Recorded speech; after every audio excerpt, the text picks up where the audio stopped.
Olá, estudantes do 9º ano. Neste vídeo vamos falar sobre cartaz de campanha, o importante gênero textual. Convido a você a refletir sobre os elementos que compõem esse gênero. Confira. Vamos refletir sobre esses elementos.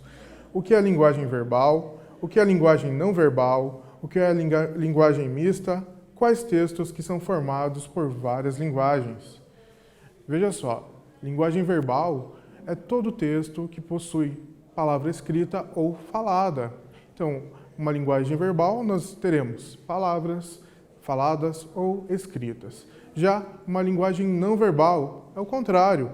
Nós temos gestos, cores, formas, códigos. É uma linguagem não verbal. Já a linguagem mista é a soma, a mistura das anteriores, onde nós temos linguagem verbal e não verbal juntas.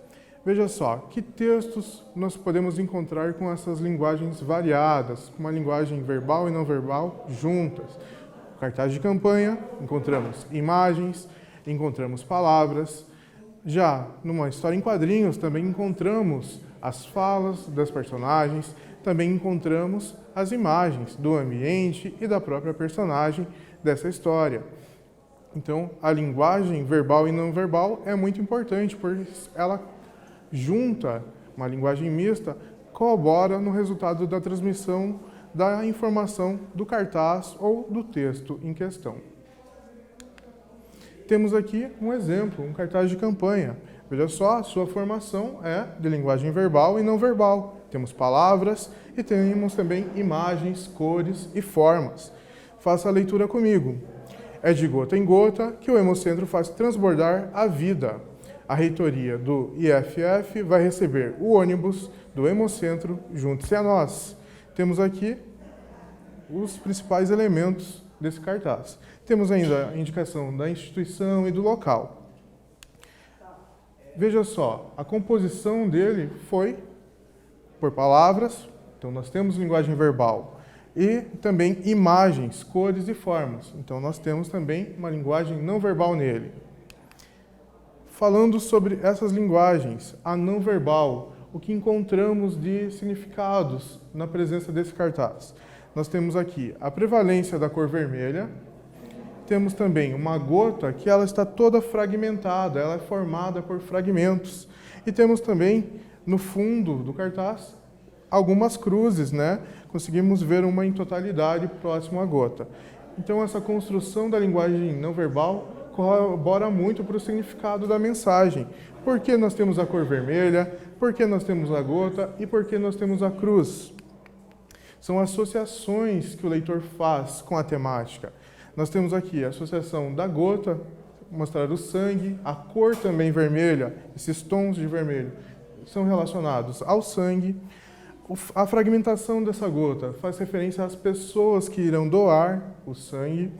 E a questão da cruz e do próprio ato de doar relacionado a algum hospital ou alguma instituição que faz a coleta de sangue. Falando agora sobre os elementos verbais, a principal frase desse cartaz de campanha é de gota em gota que o Hemocentro faz transbordar a vida. O que nós temos de significado nessa linguagem verbal? Cada pessoa doando um pouco para ajudar quem precisa. Então ele usa uma linguagem figurada, em vez de falar pessoas doando, o cartaz traz gota em gota, para simbolizar a pessoa. E ainda, se todos ajudarem, o Hemocentro fará uma grande diferença na vida de quem precisa. Como assim o Hemocentro fará uma grande diferença? Ele vai transbordar a vida. Nós temos aqui uma linguagem figurada falando da diferença que o sangue irá fazer na vida das pessoas quando for coletado pelo Hemocentro. Ainda temos outros elementos de composição verbal nesse cartaz. Nós temos aqui a reitoria do IFF receber o ônibus do Hemocentro, junte-se a nós, onde ele reitera, faz novamente o apelo para que as pessoas vão até lá e façam sua doação. Temos ainda doe sangue, hashtag doe vida, mais um apelo. E ainda nós temos um indicativo, através da linguagem verbal, do local e do horário em que a pessoa pode se dirigir e fazer a sua doação e ajudar o Hemocentro a transbordar a vida, como ele mesmo diz. Nesse vídeo, nós falamos sobre cartaz de campanha. Espero que vocês tenham gostado. Até breve!